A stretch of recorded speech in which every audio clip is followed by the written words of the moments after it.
महाराष्ट्र प्रदेश Congress committee के प्रवक्ता राकेश शंकर शेट्टी ने मुलुंड रेलवे स्टेशन के पास एक दिवसीय उपवास शुरू किया।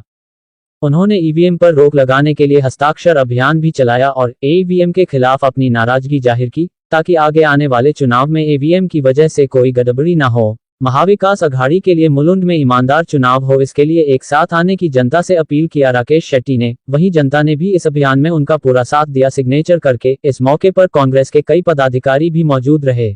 कहना चाहेंगे आज उपोषण पे बैठे हैं, क्या वजह है और मुंबई का खास करके मुलुंड में इस तरीके के धरना प्रदर्शन क्यों करना पड़ रहा है आपको? देखिए, आप लोग जैसे जानते हैं कि हाल ही में जो विधानसभा चुनाव हुआ और उसके जो नतीजे आए, ये नतीजे बहुत ही शॉकिंग है। ये जनता के लिए शॉकिंग है, हमारे लिए शॉकिंग है और जो सत्ता पक्ष में भारतीय जनता पार्टी के लिए भी शॉकिंग है। उन्होंने भी उम्मीद नहीं किया था। देखिए, 4 महीने पहले लोकसभा का रिजल्ट हमारे बीच है।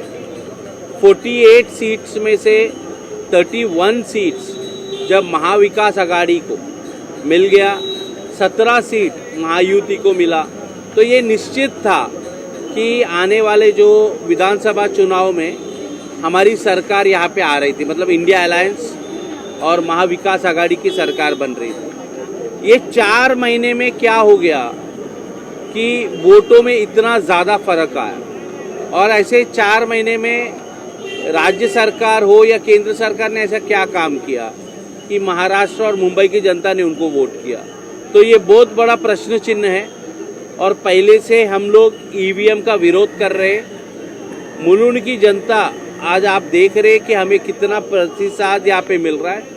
चुनाव के दौरान भी हमें पता चल रहा था कि जनता हमारी तरफ है।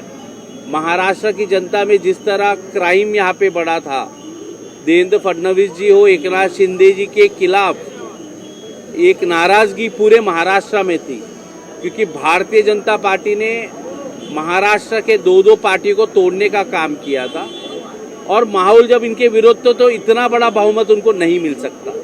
तो हमारा ये कहना है, मतलब महाविकास अघाड़ी के ये कहना है कि ईवीएम को हटाना पड़ेगा, क्योंकि जब बटन दबाते हैं कांग्रेस को, लोगों को ये पता नहीं चलता कि वोट कहाँ पे चला जाता। और जो वीवीपैट है, हमारी एक और मांग है कि अगर आप ईवीएम को रखना भी चाहते तो वो जो वीवीपैट में जो स्लिप कट के गिरता है उसका तो काउंटिंग करना चाहिए। हमारा यहाँ पे जो मुलुंड विधानसभा का जब फॉर्म 17 मैच नहीं कर रहा था, 50% से ज़्यादा ईवीएम मशीन, 99% बैटरी था वहाँ पे। आप समझिए, इलेक्ट्रॉनिक आइटम आप सबके हाथ में है, बैटरी चार्ज करना पड़ता है। इलेक्शन कमीशन हमें ये बता रही है कि चुनाव के दिन 8 घंटे काम करने के बाद भी मशीन 99% अगर चार्ज है, इसका मतलब ये घोटाला है। ईवीएम को हटाने की ये मांग है हमारी। जिस तरह से इलेक्शन कमिश्नर का अपॉइंटमेंट हुआ, जो नरेंद्र मोदी जी हो, लीडर ऑफ अपोजिशन होता है और चीफ जस्टिस ऑफ इंडिया होता है, मगर नरेंद्र मोदी जी ने चीफ जस्टिस ऑफ इंडिया को इस प्रोसेस से बाहर कर दिया और उन्हीं का एक कैबिनेट मिनिस्टर को उस पैनल में बना दिया, कमेटी मेंबर, जिसके कारण नरेंद्र मोदी जी और भारतीय जनता पार्टी का कोई भी कैबिनेट मंत्री मिलकर कोई भी इलेक्शन कमिश्नर को बना सकते हैं। मतलब कल उठ के सम्मित पात्रा को अगर इलेक्शन कमिश्नर बनाना है तो भी नरेंद्र मोदी बना सकते हैं। तो ये प्रोसेस गलत है। भारत एक दुनिया का सबसे बड़ा लोकतंत्र है और अगर इस लोकतंत्र को आप बचाना चाहते हैं और लोग विश्वास करें इस लोकतंत्र, तो आपको ईवीएम हटाना चाहिए। और यही मांग करते हुए आज हम लोग यहाँ पे एक दिन का उपोषण पे बैठे हैं। हम सभी कांग्रेस के लोग हैं, सभी ब्लॉक अध्यक्ष हैं, सब सीनियर पार्टी लीडर्स यहाँ पे बैठे हुए। उसी तरह सिग्नेचर कैंपेन चल रही है। तो ये सिग्नेचर जो हम लोग लेंगे, ये इलेक्शन कमीशन को भेजेंगे और ये मांग करेंगे कि ईवीएम को बंद करना चाहिए।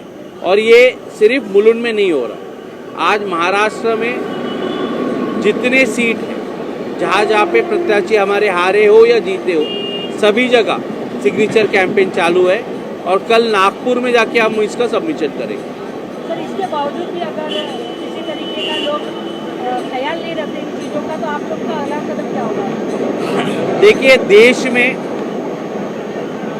बड़े बड़े आंदोलन हुए, जन आंदोलन हुए, ये शुरुआत है। अगर केंद्र सरकार, राज्य सरकार अपनी मनमानी करती रहेगी तो ये जो जनता है ये चुप नहीं बैठेगी, क्योंकि जनता को आज ये संशय है कि हमने वोट किया, वो वोट कहाँ पे गया।